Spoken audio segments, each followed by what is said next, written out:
Hello trainers, Ganeto here, and today we're gonna dive into Love Cup with some early teams to participate in so that you are ready for that new format that comes back kinda new, that comes back into our mobile screens. With that said, be sure to leave a like, subscribe to the channel, it helps more than you could ever imagine. I always say that, but I mean it, since it will give us more courage to do what we do on this channel. With that said, now let's go into the first team.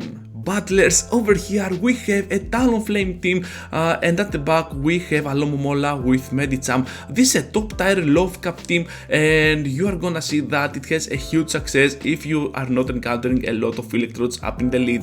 Talonflame is gonna be a coin flipper that is afraid of water. And that means that you have to bait with your flame charge to go big with this team, so it's kinda risky, but overall I believe you can do it. Talonflame is just gonna go crazy when you land those Brave Birds, and if you can bait correctly with flame charges, your incinerates will just burn even the waters. Medicham is one of the few meta fighters, and alongside Medicham, Scraft is another option, but despite those two, I think that you cannot go for another fighter. I'm not sure, but I think that another counter user is not that good for the current meta. Alomomola is also here to absorb hits, it's super tanky, it hits hard, so it might be used as a closer or a huge safe swap that can destroy the in-between matchup if your opponent's low on shields or they make a stupid decision by not shielding a Hydro Pump, let's say. So as we said before, weakness for this team is gonna be the Electrode up in the lead. Talonflame is weak, Alomomola is gonna also be weak, but your only answer to that Pokemon is gonna be the Medicham. If you can get the Medicham on the Electrode, this team has no weaknesses at all. This is perhaps the strongest team that I have so far. Alomomola is gonna lead it, and at the back we're gonna have Medicham with LeekDuck.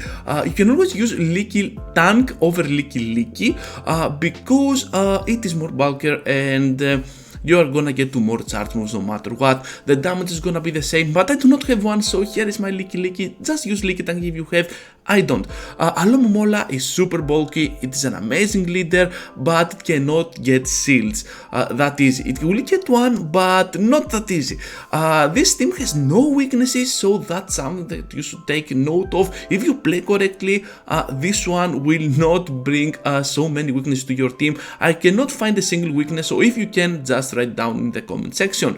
Also, Medicham will be super good with a power up punch in the current meta, a lot of normal types to participate in, and some really good spammers like the Electrode may fall to that power up punch bait, and you're gonna be in a very good position overall. So this team is super strong, the leaker, the bulker, and the spammer, all those Pokemon in one team and no weakness at all. Yeah, that is gonna be super awesome for you trainers to try out. This one, Battlers, is gonna be with double bug, but it will not be like an ABB team rather than an ABA team. We're gonna have Electrode as a safe swap as always.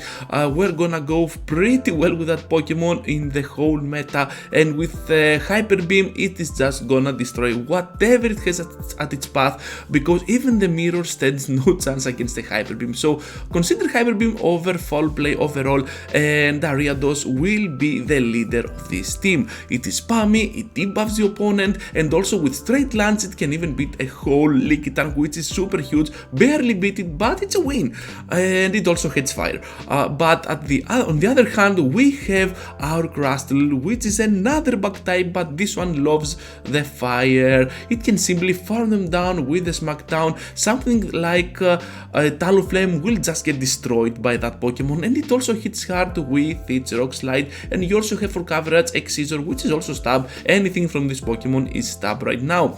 And the weakness I picked for this team is the Magcargo. I know that I said Crustle is a bug that can destroy down the fire types, but Magcargo especially is kinda risky since it also deals super effective damage, and it doesn't take double super effective like Talonflame and Charizard, and it will just go pretty well with those Rock Tombs, but still you can do a lot of damage with this team composition in total.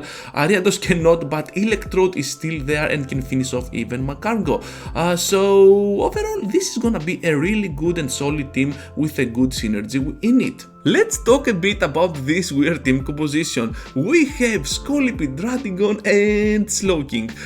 Those three are kinda weird to use in the meta, but they provide a lot of coverage and they have a great synergy with each other. Dratigon will not need Night Slash, just go with Hyper Beam that can even threat a Charmer, and if you encounter a Charmer up in front, just go with your safe swap Slowking and everything is just gonna be fine. You can farm the in-between matchup later on and then unleash that Hyper Beam power on the Charmer and just destroy it out of existence. Slowking has access to Blizzard and that's why I prefer it from Slowbro, which has access to Ice Beam. Ice Beam is never enough. It's like it is not a very good move, but Blizzard can do the work. It needs a little bit more time to charge it up, but if you can, your opponent can just go down. A whole Talonflame will get destroyed, a whole whatever will just get amazingly down to 0 HP, so you're gonna be in a very good position, and Scolipede there is just gonna be the closer that you need with Sludge Bomb, or just go spam with your Excisors. Poison Jabs really add up with this team composition, and the weakness that I have picked is gonna be the Wormadam, because every single move that we have on this team is just gonna get resisted by Wormadam, but still a lot of pressure can be done with all those three Pokemon. I would like to introduce a team that has no weakness up in the lead. Yeah, that is happening in the Love Cup. Well, with Electrode everything is possible. Electrode is only held by ground, and in this cup ground doesn't exist at all. Perhaps something like a crocodile, but who uses that Pokemon? So you're gonna have the best time possible with your Electrode up in the lead. Just use it and you are gonna be super good. Use Hyper Beam over that Foul Play for that mirror matchup, and I think that Electrode will be super good. Discharge is super spammy with Volt Switch and the shields are gonna go down very easy.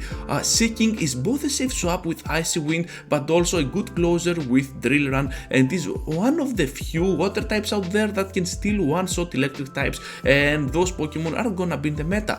Leaky fits in as a generalist, and we saw that a Leaker is always good in any cup in the past, so here it is super good as well. And perhaps if you have the Leaky Tank, as we always say, just use the Leaky Tank over the Leaky and you're gonna have a much better time. I just don't, okay? I don't. And the weakness that I found for this team is gonna be the Scrafty, because it has a soft win against Electrode, but still it can go pretty well with the backline, so Scrafty is one of the Pokemon that you should definitely care when using this team composition. That's all, trainers. I don't think that Love Cup will be a healthy meta overall, not even balanced, but you can have fun because ML will be there, Master League, and who plays Master League, right? But if you do, I will make more videos about Master League and perhaps you can give them a shot. With that said, be sure to leave a like, subscribe to the channel, it helps me to create more content like this, and now we'll farewell you, trainers, and I hope to see you all into the next one. Take care, everyone.